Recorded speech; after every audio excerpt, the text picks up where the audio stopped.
គេអញ្ចឹងគឺ point បន្ទាប់គឺនិយាយទៅលើ Java constructor ឬក៏ constructor យ៉ាងហ្នឹង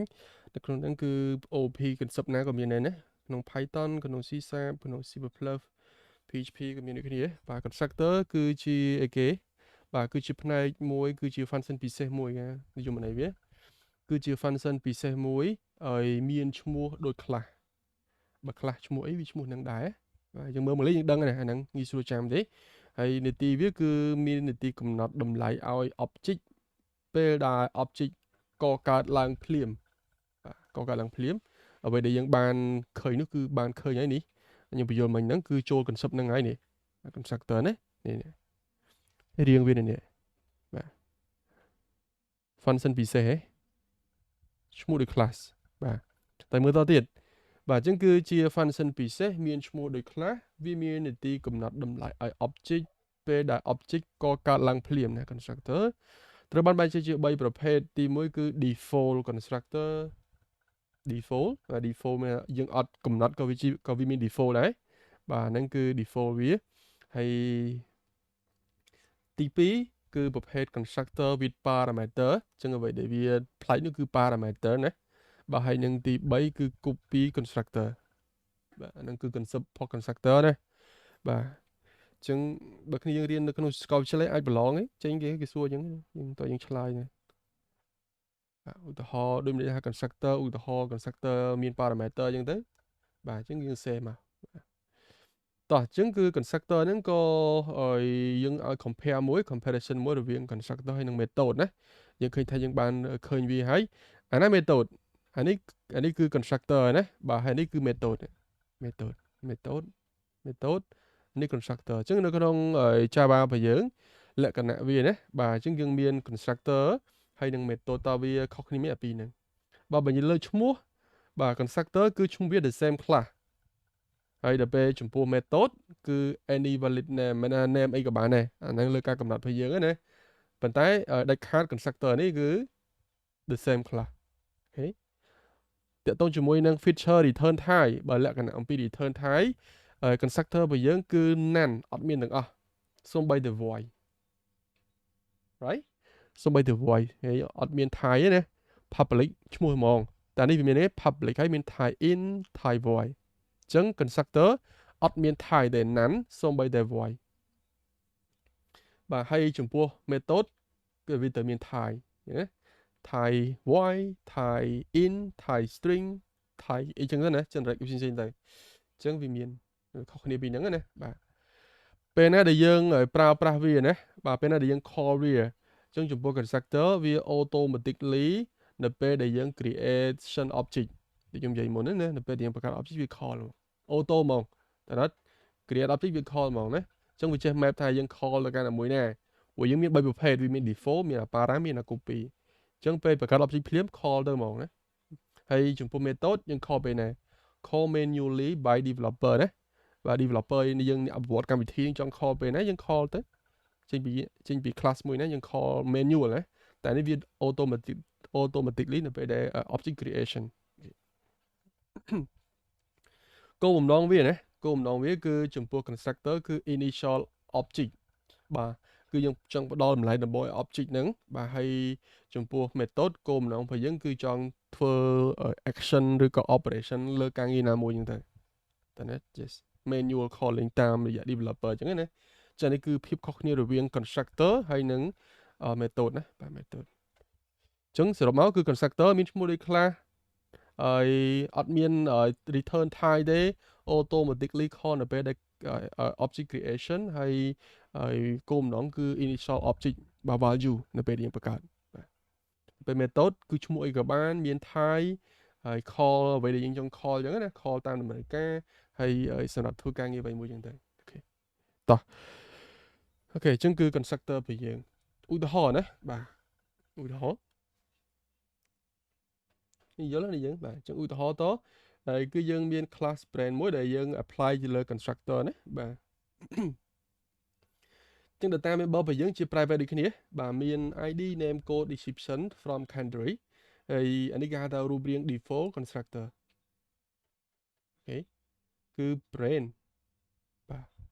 default គឺអត់មាននេះគឺ constructor ឯង ហើយឈ្មោះដូច class ដូចបាទអានេះចូល concept constructor public តែណាហើយ header មាន default វាអត់មាន parameter ហ្នឹងគេហៅ default ហើយតែណាប៉ុណ្្នឹងអញ្ចឹងគឺ default យើងចង់ឲ្យនៅពេលដែលបង្កើត default ភ្លាមតើវាមាន value អីអានេះខ្ញុំឲ្យ value id វាស្មើដក1 name unknown code unal ហើយ no description អញ្ចឹងទៅអាហ្នឹងអាឡយើង initial default ទេណាបាទយើងអាច default យើងបានតែណា default value ទៅបាទហើយយើងដាក់ null នេះក៏បានអានេះគេ default constructor បាទអញ្ចឹងពាក្យនេះពាក្យយើងដាក់តាមតម្រូវការណាយើងចង់ដាក់អីក៏បានដែរណាបាទដឹងថាពេលដែលបង្កើតភ្លាមបាទគឺវាទទួលបានតម្លៃប៉ុណ្្នឹងឲ្យយើង initial បាទ initial ណាបាទ value ឲ្យ object មួយហ្នឹងdefault constructor ចប់ទី1ទី2បាទទី2គឺ constructor with parameter all ណាបាទ parameter all អញ្ចឹងគឺ public brand ដូចគ្នា brand នេះក៏ brand ដែរឈ្មោះដូចគ្នាប៉ុន្តែគេវាមាន parameter ដែលយើងកំណត់ឲ្យវាឈ្មោះដូចគ្នាអញ្ចឹងអានេះគេហៅថា constructor with parameter អញ្ចឹងនៅក្នុង class មួយហ្នឹងវាអាចមាន3ហ្នឹងអាស្រ័យលើយើងការសរសេរទេអញ្ចឹងឃើញថា parameter ដែលគេដាក់3ហ្នឹងគឺមាន id name code description from country ឃើញថាគេ design មកគឺយើងដាក់ទាំងអស់ហ្មងតើអត់មានហ្មងដាក់ទាំងអស់មកហើយយើងសរសេរដូចគ្នាសរសេរ update មកយកអាខាងឆ្វេងជា member របស់យើងហើយទទួលយក parameter ខាងស្ដាំ this.id ស្មើ id parameter this.name ស្មើ name parameter this.code ស្មើនឹង code from parameter this.description ស្មើ description from parameter អញ្ចឹងទៅណាបន្ទាប់you see អានេះគេហៅថា constructor with all parameter តែបើសិនជាយើងអត់ចង់ដាក់ all បានអត់បានយើងចង់ដក id លុប id ចោលហើយលុបចោលបានអត់បានប៉ុណ្ណឹងបានដូចគ្នាអញ្ចឹងគឺ assignment developer គាត់សេអញ្ចឹងបានមែនយើងអាចដាក់បានប៉ុណ្ណឹងណាប៉ុន្តែបើថាពេលយើង call វាគឺវានឹងប្រាប់ថាមាន name code description និង from country គឺមាន14ទេតែណាទីយ៉ាងណាបាទហ្នឹងគឺយើងអាចដាក់1 2 3ទាំងអស់បានតាមតម្រូវការតែណាហើយយើងចង់បង្កើតមួយទៀតដាក់តែ2ក៏បានចង់បង្កើតមួយទៀតដាក់តែ1ក៏បានតែណាឲ្យតែមាន parameter ទោះបី1ទោះបី2ក៏គេហៅថា constructor with parameter ដែរតែណាអញ្ចឹងពេល call យើងបោះ parameter ឲ្យត្រូវទៅវាចូលតាមការងារដែលយើងកំណត់នឹងឲ្យយើង automatically អានឹងវាឆ្លាតណាបាទអញ្ចឹងគឺយើងចង់បង្កើត overload ប្រហែលក៏បានដែរការងារយើងណាតើណាយើងចង់បង្កើត overload function ណា constructor នឹងមិនមែនដងក៏បានដែរណាគេហៅ overloading constructor overload ឈ្មោះដូចគ្នា constructor មានឈ្មោះដូចគ្នាប៉ុន្តែវាខុស parameter អូខេចឹងដានទី2គឺ constructor with parameter ណាហើយ parameter នេះគឺយើង all តែម្ដងអូខេ all តែម្ដងតែ point ទី3គឺចុងក្រោយបាទគឺ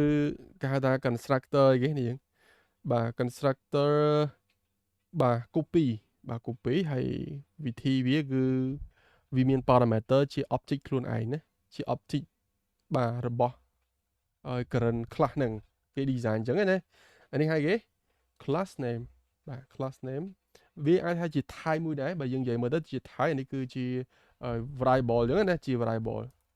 ជា variable អញ្ចឹងប៉ុន្តែគេដាក់ថាជា other អញ្ចឹងក៏បានដែរអូខេ yes អញ្ចឹងអានេះគឺជា constructor name នេះ constructor name អានេះ parameter វាណាបាទ parameter ហ្នឹងគឺបោះមកទៅជា object មួយដែរតែណាអញ្ចឹងបើយើងមើលទៅគេវិធី copy នេះ copy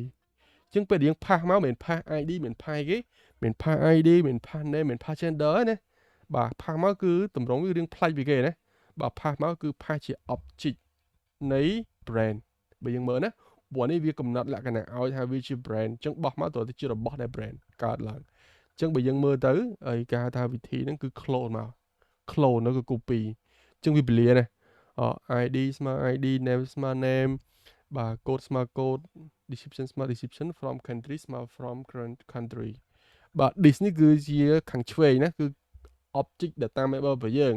ខាងស្ដាំនេះគឺ adder គឺរបស់ដែលកាត់ចេញពី parameter object ដែលគេនឹងបោះមកតែណាត់ពេលដែលយើង call វាណា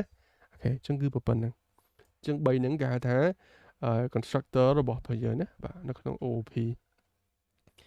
ហើយនេះគឺ optional ទេគ្នាយើងចង់បង្កើតក៏បាន optional គឺយើងមាន getter ហើយ setter ទៀតហើយគឺយើងមាន get id បាទយើងមាន get name បាទ set id set name អូខេ set name set get names set name get code set code get description set description បាទហើយ get from country set from country ហើយនឹង fun method display ណា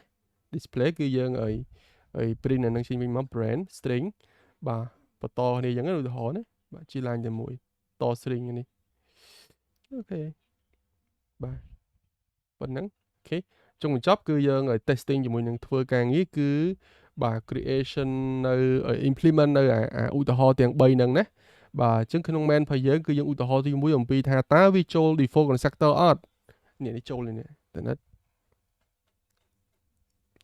brand 1 new brand with all constructor បាទយើងដាក់ថា brand 2ស្មើ new id លេខ1 apple code description from country brand ទី2 Samsung Sony Huawei អញ្ចឹងទៅណាអញ្ចឹងឃើញវាបោះនៅគេពុំគំរូដូចគ្នាបាទមាន id មាន name មាន code from country id name code from country id name code from country ដោយសារតែយើង design constructor with parameter ហ្នឹងគឺមានចំនួនប៉ុណ្ណឹងអញ្ចឹងយើងបោះលុះត្រាយើងបោះទៅរៀងវាណាបាទហើយដល់ពេលយើងចង់ដឹងថាវាមានរៀងខ្លះយើងគាត់យក mouse over លើវាទៅវាសក់ចេះឲ្យយើងហើយអញ្ចឹងយើងដឹងហ៎ developer យើងដឹងថាអូត្រូវការបោះឲ្យគេអញ្ចឹងទៅយើងបោះខុសវាយកទៅ update វាយកទៅ write ខុសស៊ីណាបាទប៉ុណ្ណឹងដល់ពេលអានេះគឺ apply លើ copy constructor អញ្ចឹងខ្ញុំបង្កើត brand ទី6ខ្ញុំគាត់តែយក new brand បោះ brand 3ចូលអញ្ចឹងឲ្យវា clone ចេញពី brand 3យកមក